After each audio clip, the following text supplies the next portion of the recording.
Well, tonight, along with many of you, our hearts are still breaking over the sudden loss of NBA legend Kobe Bryant, his daughter Gigi, and the other loved ones who were on board that chopper that went down yesterday. I don't know if you're like me, but I didn't think it was real at first. I said, this has to be a hoax. This has to be a hoax. But so sad that it's true. A lot of questions about the fog that they were flying in yesterday. Did that lead to the crash? We just don't know yet. Of course, Kobe and his daughter and those 7 others took off from the Orange County Airport just after 9 o'clock yesterday morning, and they were actually headed to Kobe's Mamba Sports Academy in Newbury Park. The helicopter itself crashed about 40 minutes later in the hills of Calabasas. You can see there just north of L.A. Again, there was a lot of fog there at the time. LAPD had grounded all their helicopters because of it. But according to air traffic control, the pilot of Kobe's helicopter did get a special clearance to fly in what they call a worse than normal conditions. Now, ABC News is reporting there was an unusual rapid loss of altitude and then a big increase in airspeed right before the crash, so a quick descent. The NTSB and FBI are at the site right now, of course, recovering the victims, the wreckage. This could take days because it's on that hillside.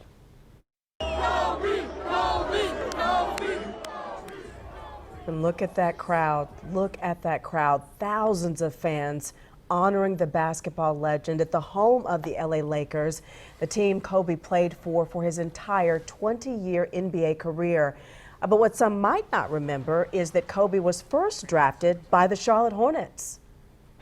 With the 13th pick in the 1996 NBA draft, the Charlotte Hornets select Kobe Bryant from Lower Merion High School in Pennsylvania.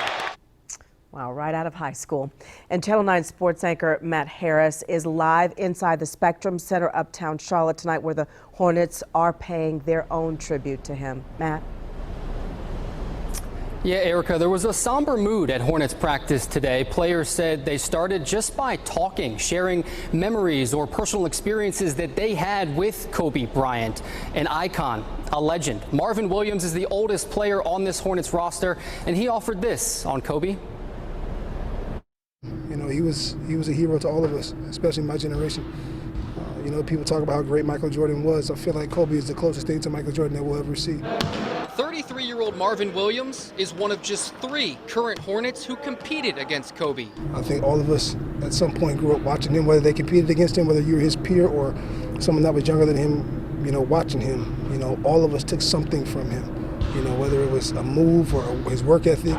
Like 21-year-old Miles Bridges, who recalled first meeting Kobe at a basketball camp when he was 16. Once Kobe walked in the gym, it's just like everybody just stopped and was watching him. Everybody froze, like, oh, that's Kobe. A man whose first name alone inspired today's current crop of NBA players. It was just great for me to be able to meet him. And it's a tough loss for the NBA in the world. And not just because of what Kobe meant to the game of basketball. I mean, everybody knows he's one of the best to ever do it, but it hurts me the most because of the father that he was.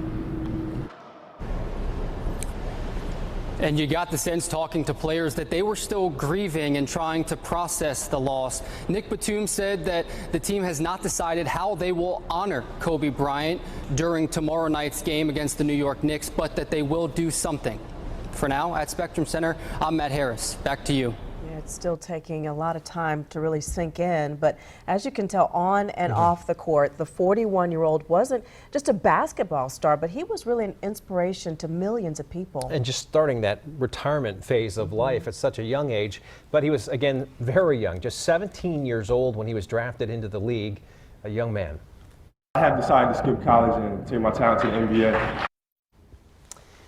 And it paid off. He was an 18-time NBA All-Star, twice Kobe named Bryant. Finals MVP, won 2 Olympic gold medals with the U.S. men's team as well. Now, what do you think about this idea? Changing the NBA logo to an image of Kobe Bryant. Now, some have started a petition asking the NBA to replace the silhouette you see there, that's famous player Jerry West, with a silhouette of Kobe Bryant. Some also want to change the name of the Staples Center to honor Kobe, and then there's a petition asking the date 8/24, that date, be declared Kobe Bryant Day. Those are his 2 jersey numbers that have been retired.